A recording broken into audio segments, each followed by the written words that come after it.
રાજ્યના ખેડૂતો પાસેથી ખરીદાયેલ મગફળીનું 6,000 કરોડનું ચૂકવણું કરાયું હોવાનું જણાવતા પ્રવક્તા મંત્રી ખેડૂતોને માવઠા અંગે આગોતરું આયોજન કરવા પણ અપાઈ સૂચના। રાજ્યમાં ગ્રામીણ સહકારી બેંકોનો વ્યાપ વધારવા નાબાર્ડ કરશે 9 ગ્રામીણ સહકારી બેંકોની સ્થાપના।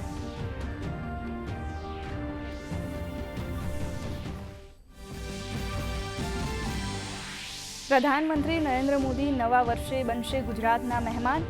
પ્રધાનમંત્રી 10 જાન્યુઆરીએ કચ્છ રાજકોટ રિજનલ સમિટમાં આપશે હાજરી। પ્રવક્તા મંત્રી જીતુ વાઘાણીએ આપી માહિતી।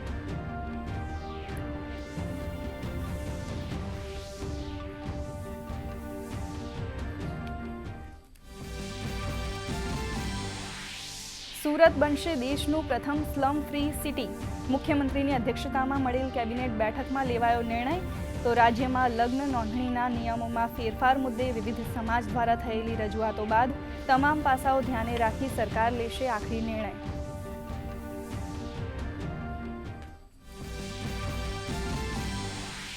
પ્રધાનમંત્રી નરેન્દ્ર મોદીની અધ્યક્ષતામાં મળેલી કેબિનેટની બેઠકમાં મહત્વના નિર્ણય। ₹20,668 કરોડના ખર્ચે મહારાષ્ટ્રના 2 પ્રોજેક્ટને મંજૂરી।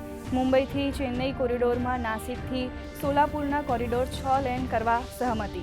તો કોરાપુટથી મોહના સુધીના બીજા પ્રોજેક્ટને પણ મંજૂરી। શ્રી રામ મંદિર પ્રાણ પ્રતિષ્ઠાની બીજી વર્ષગાંઠ પર અયોધ્યામાં આસ્થાનું ઘોડાપુર। સંરક્ષણ મંત્રી રાજનાથસિંહ તેમજ મુખ્યમંત્રી યોગી આદિત્યનાથે રામ જન્મભૂમિ મંદિરમાં કરી પૂજા અર્ચના।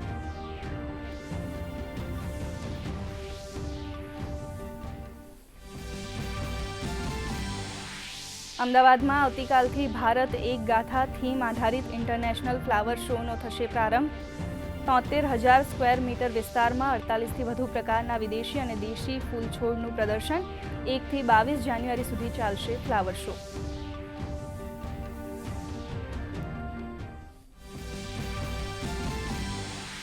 નવા વર્ષને વધાવવા લોકોમાં ભારે ઉત્સાહ। દેશ સહિત ગુજરાતના પર્યટક અને ધાર્મિક સ્થળો પર સહેલાણીઓનો ધસારો।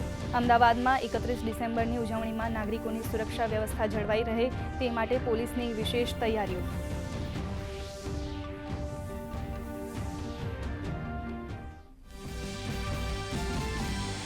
વેસ્ટર્ન ડિસ્ટર્બન્સના કારણે રાજ્યના હવામાનમાં પલટો। મોટાભાગના શહેરોમાં ધુમ્મસભર્યું વાતાવરણ। માવઠાની આગાહી વચ્ચે કચ્છ, દ્વારકા, સૌરાષ્ટ્રમાં હળવો વરસાદ। તો આગામી 2 દિવસમાં લઘુત્તમ તાપમાનમાં 2 થી 3 ડિગ્રી ઘટાડો થવાની વકી।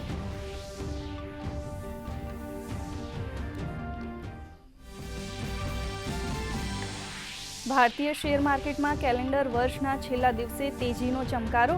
મિડ કેપ અને સ્મોલ કેપના શેર્સમાં તેજી। કોમોડિટી માર્કેટમાં ભારે ઉથલપાથલ। ચાંદીમાં 14,000નો કડાકો તો સોનું 1,35,000 નજીક।